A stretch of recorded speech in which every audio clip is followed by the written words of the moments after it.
भगवान के अभिषेक का विधान क्या है, भगवान शिव पर क्या चढ़ाने से क्या फल प्राप्त होता है।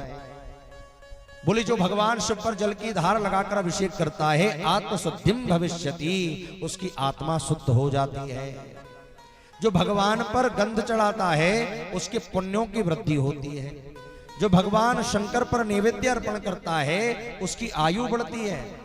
जो भगवान शंकर को धूप और दीप दिखाता है उसके धन और ज्ञान की वृद्धि होती है। जो भगवान शंकर को तांबूल अर्पण करता है उसके भोग ऐश्वर्य की वृद्धि होती है। जो नमस्कार करता है जप करता है उसके अभिष्ट की पूर्ति होती है। दूध चढ़ाने से भगवान को, पयास से स्नान कराने से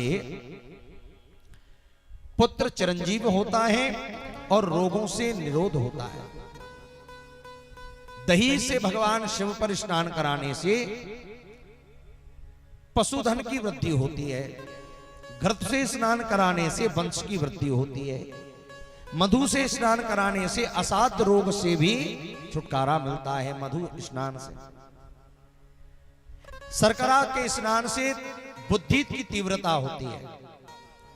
गन्ने का रस जिसे स्थूरस कहते हैं, लक्ष्मी की प्राप्ति के लिए भगवान शिव पर गन्ने के रस से अभिषेक करना चाहिए।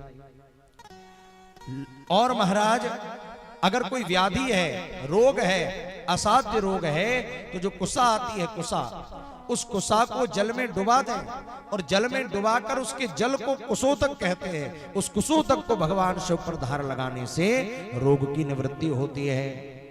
अगर शत्रु ज्यादा बढ़ रहे हो तो महाराज भगवान शिव पर सरसों के तेल से धार लगाकर अभिषेक करना चाहिए। और वृष्टि ना हो रही हो, बरसात ना हो रही हो, अभी तो चकाचक हो रही है, ना हो रही हो तो महाराज जल की अखंड धार लगानी चाहिए। मुक्ति की अगर प्राप्ति है कि जीवन में फिर ना आना पड़े, मुक्त होना है, तो गंगा जल भगवान शिव को अर्पण करिए भाव सहित। भक्ति अगर चाहिए तो तीर्थोदक, तीर्थों के जल से भगवान पर धार लगाइए।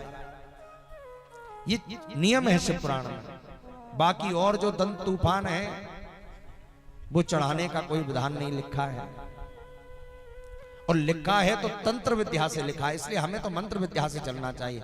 जबरदस्ती शंकर जी से किसी को परेशान मत कराओ कि फलाने का नाश हो जाए। 21 काली मिर्च चढ़ाओ दुश्मन मर जाएगा। अरे काय को मारते उसको भाई, उसको भी जीने दो, खुद भी जी, उसकी बुद्धि सही करवाओ बस।